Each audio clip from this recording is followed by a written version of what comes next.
എല്ലാവർക്കും നമസ്കാരം. ഞാൻ നിങ്ങളുടെ സ്വന്തം ചിണ്ടുതല്ലി. ഇന്ന് നമ്മൾ സംസാരിക്കാൻ പോകുന്നത് പണത്തിൻ്റെ ഒരു വലിയ മാന്ത്രിക ലോകത്തെക്കുറിച്ചാണ്. അതായത് സ്റ്റോക്ക് മാർക്കറ്റ്. കേൾക്കുമ്പോൾ വലിയ സംഭവമായി തോന്നുമെങ്കിലും ചിണ്ടുനെല്ലി ഇത് നിങ്ങൾക്കൊരു കഥ പോലെ ലളിതമായി പറഞ്ഞുതരാം. എന്താണ് ഈ സ്റ്റോക്ക് മാർക്കറ്റ്? നമുക്കൊരു ഉദാഹരണം നോക്കാം. നിങ്ങളത് ബേക്കറി തുടങ്ങാൻ തീരുമാനിച്ചു എന്ന് വിചാരിക്കുക. നല്ല ഒന്നാന്തരം ലഡുവും ജിലേബിയും ഒക്കെ ഉണ്ടാക്കി വിൽക്കണം. ഈ കട തുടങ്ങാൻ നിങ്ങൾക്ക് 1000 രൂപ വേണം. പക്ഷെ നിങ്ങളുടെ കയ്യിൽ 500 രൂപയേ ഉള്ളൂ. ബാക്കി പണത്തിനായി നിങ്ങൾ എന്നെയും നിങ്ങളുടെ മറ്റു കൂട്ടുകാരെയും സമീപിക്കുന്നു. ഓരോരുത്തരും 100 രൂപ വീതം തരുന്നു. ഇതിന് പകരമായി ബേക്കറിയുടെ ലാഭത്തിൻ്റെ ഒരു വിഹിതം ഞങ്ങൾക്ക് തരാം എന്ന് നിങ്ങൾ സമ്മതിക്കുന്നു. ഇവിടെ നിങ്ങളുടെ ബേക്കറി ഒരു കമ്പനിയും ഞങ്ങൾ നൽകിയ പണം ആ കമ്പനിയുടെ ഓഹരികളും ആണ്. ഭാവിയിൽ നിങ്ങളുടെ കട വലിയ നിലയിലാവുകയും ലാഭം കൂടുകയും ചെയ്യുമ്പോൾ ഞങ്ങൾ നിക്ഷേപിച്ച 10ന്റെ മൂല്യവും കൂടും. കമ്പനികൾക്ക് തങ്ങളുടെ ബിസിനസ് വളർത്താൻ പൊതുജനങ്ങളിൽ നിന്ന് പണം സമാഹരിക്കാൻ കഴിയുന്ന ഇടമാണ് സ്റ്റോക്ക് മാർക്കറ്റ്. ഇതൊക്കെ എങ്ങനെയാണ് ഇപ്പോൾ നടക്കുന്നത് എന്ന് ചോദിച്ചാൽ എല്ലാം നമ്മുടെ വിരൽത്തുമ്പിലാണ്. പണ്ടൊക്കെ വലിയ കെട്ടിടങ്ങളിൽ ആളുകൾ നേരിട്ട് ചെന്ന് ബഹളം വെച്ച് ലേലം വിളിക്കുന്ന രീതിയായിരുന്നു. എന്നാൽ ഇന്ന് ഇന്റർനെറ്റ് വിപ്ലവം വന്നതോടെ കാര്യങ്ങൾ മാറി. ലോകത്തിൻ്റെ ഏത് മൂലയിൽ നിന്നും നിങ്ങളുടെ സ്മാർട്ട് ഫോണിലെ ഒരു ആപ്പ് വഴി സെക്കൻഡുകൾക്കുള്ളിൽ ഓഹരികൾ വാങ്ങാനും വിൽക്കാനും സാധിക്കും.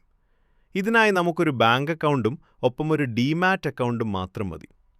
നമ്മുടെ സ്വർണമൊക്കെ ലോക്കറിൽ സൂക്ഷിക്കുന്നത് പോലെ നമ്മൾ വാങ്ങുന്ന ഓഹരികൾ ഡിജിറ്റലായി സൂക്ഷിക്കുന്ന ഇടമാണ് ഈ ഡിമാറ്റ് അക്കൗണ്ട്. ഇനി എല്ലാവർക്കും അറിയേണ്ട പ്രധാന കാര്യം, ഇതിൽ നിന്ന് എത്ര പണം കിട്ടും? സത്യം പറഞ്ഞാൽ ഓഹരി വിപണിയിൽ ലാഭത്തിന് പരിധികളില്ല. നിങ്ങൾ നിക്ഷേപിച്ച കമ്പനി വലിയ രീതിയിൽ വളരുകയാണെങ്കിൽ നിങ്ങളുടെ പണം ഇരട്ടിയോ 10 ഇരട്ടിയോ 100 ഇരട്ടിയോ ആയി വർദ്ധിക്കാം. ലക്ഷങ്ങൾ സമ്പാദിച്ചവർ നമുക്ക് ചുറ്റുമുണ്ട്. എന്നാൽ ഒരു കാര്യം പ്രത്യേകം ഓർക്കണം, ഇതൊരു ലോട്ടറി അടിച്ചല്ല. കമ്പനി നഷ്ടത്തിലായാൽ നിങ്ങളുടെ പണത്തിൻ്റെ മൂല്യം കുറയാനും സാധ്യതയുണ്ട്. അതുകൊണ്ട് ഭാഗ്യത്തിന് പുറകെ പോകാതെ കൃത്യമായ പഠനവും ക്ഷമയും അച്ചടക്കവും ഉണ്ടെങ്കിൽ മാത്രമേ ഇവിടെ വിജയിക്കാൻ സാധിക്കൂ. എങ്ങനെയാണ് ഇതിൽ നിന്ന് നമ്മൾ പണം സമ്പാദിക്കുന്നത് എന്ന് നോക്കാം. ഉദാഹരണത്തിന്, നിങ്ങൾ 1 കിലോ മാങ്ങ വാങ്ങുകയാണ്. വാങ്ങുന്ന സമയത്ത് അതിന് 100 രൂപയേ ഉള്ളൂ. അതുകൊണ്ട് നിങ്ങളത് സൂക്ഷിച്ചെടുത്തു വയ്ക്കാൻ തീരുമാനിക്കുന്നു. എങ്ങനെ ദിവസങ്ങൾ കഴിഞ്ഞപ്പോൾ മാങ്ങയുടെ വില കൂടുകയും മാങ്ങയ്ക്ക് 200 രൂപ ആകുകയും ചെയ്തു. നിങ്ങളപ്പോൾ ആ മാങ്ങ മറ്റൊരാൾക്ക് വിൽക്കുന്നു. നിങ്ങളുടെ ലാഭം 100 രൂപ.